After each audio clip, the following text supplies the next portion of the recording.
If you are encountering issues when installing the Epic Games launcher, start by downloading the installer from the official Epic Games website.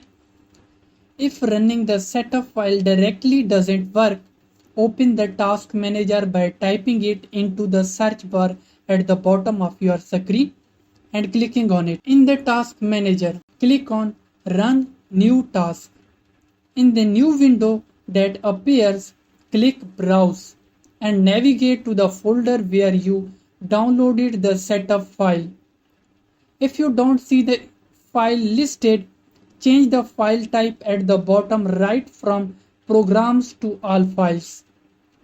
Then select the Epic Games Launcher setup file and click on it. Make sure to check the box and then click OK. This should launch the installer with the necessary permissions, allowing it to proceed without error.